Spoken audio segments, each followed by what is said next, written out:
What's going on, my friends? Welcome back. I'm going to press pause on the current project I'm working on and spend a couple of days working on a light fixture. And the reason I'm going to do that is because I'm going to join the Because We Make Enlighten Us challenge. What is Because We Make, you may ask? That is a podcast hosted by Vincent Ferrari and Ethan Carter, and these guys do an amazing job. They've got a ton of great guests on, and they have a great conversation every week. If you don't know about them, check them out. I'm going to link to the podcast below, as well as both of their social accounts. The challenge is to create a light fixture, and that's it. And so I'm going to do something that is not only going to look good, but will be functional in my office at work as well. Thank you all so much for watching, and I hope you enjoy this video. I started by planing down a couple of old pallet boards I had laying around. I'm not exactly sure what kind of wood this is, but I think it looks great. If you have any ideas, leave a comment below. I used my new joiner to get one of the edges perfectly square. It was pretty cheap, but it sure does do the job.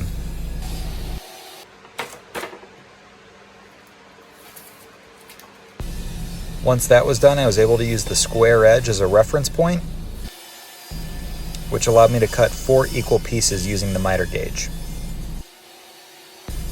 And I'm going to use these to create the box for the light fixture. I work at Vanderbilt University Medical Center, and because this is going to go in my office, I decided to use that as part of the design. The scroll saw came in really handy here when it came to cutting out that oak leaf.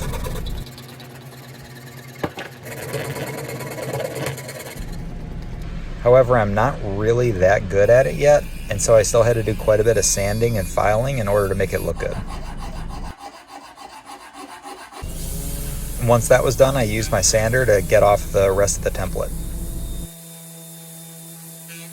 And as you can see on the logo, there's an acorn and a V that float off into nowhere. And so I just put a bunch of scraps into a jar and shook it up, and I was able to get the pieces that I needed. Imagine that. Oh yeah, and while you're here, I would love if you went ahead and subscribed to this channel. I used CA glue to put the carcass of this light together.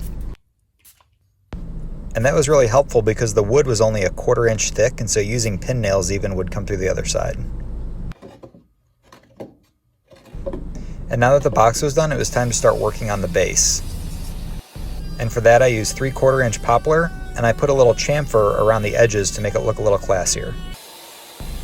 Next I cut a few rabbets in a strip of poplar. And then I was able to cut some corner trim pieces to accent each corner.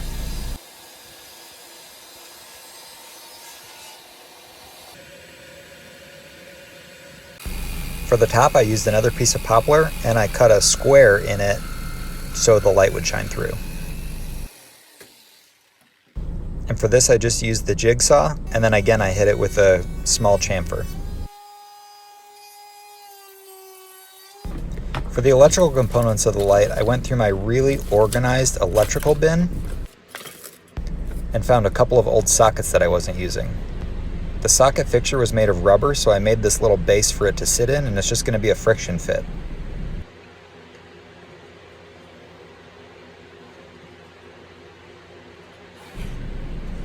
Next I had to mark out exactly where the cord was going to go in to connect to that fixture. And by moving the base plate on my drill press, I was able to get most of the way through, but not all the way. So I finished it off with a hand drill and drilled in through the top to connect those holes. Next I glued on a few supports for the main box to connect to the base.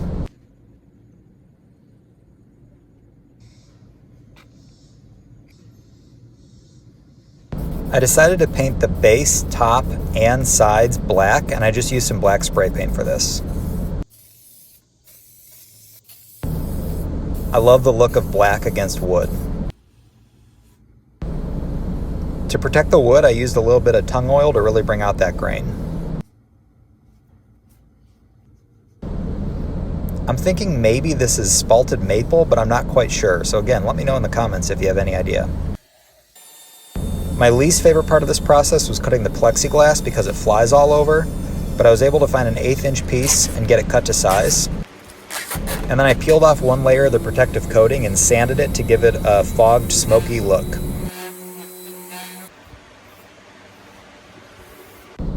And I guess Thanos must have stolen my Infinity Stones because my snap trick wasn't working, but I was able to get it to go with a clap. Now that I had that foggy effect in place and all the pieces cut, I just used a little bit of CA glue to secure them to all the pieces. And this was a little tricky with the main box just because there wasn't anything for them to sit on, but after a little trial and error, I got it to work. I then glued on the acorn and the V, which I think really adds a nice element to this light. And we're just about done. All of the pieces here are ready to go, so it's just time for final assembly. I bought this lamp cord on Amazon and was able to fish it through that hole I drilled earlier and connect it to that old light socket. And more CA glue, I was able to glue the whole thing together.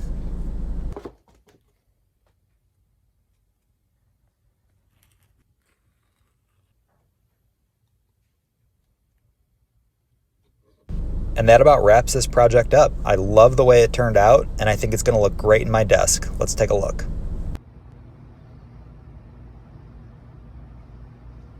Special shout out to Vincent and Ethan at Because We Make. I really enjoyed being a part of this challenge and seeing all the other entries, and I do not envy you guys as you try to pick a winner.